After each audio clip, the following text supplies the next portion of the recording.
Gagawa po tayo ng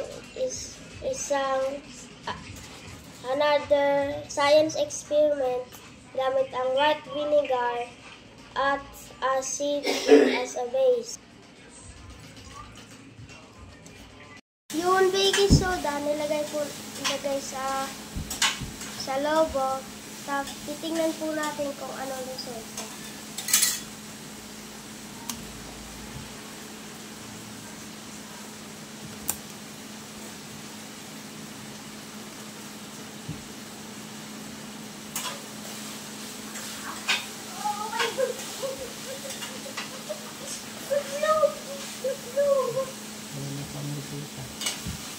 Ito na po ang resulta.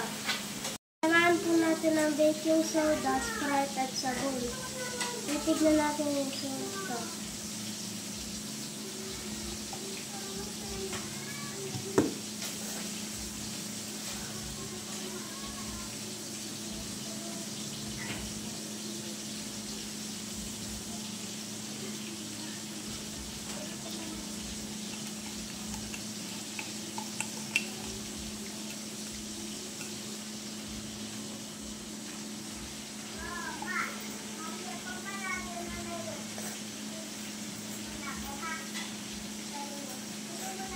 Susunod na resulta, lalagay ang isang baso ng baking soda at susunod ilalagay yung white vinegar.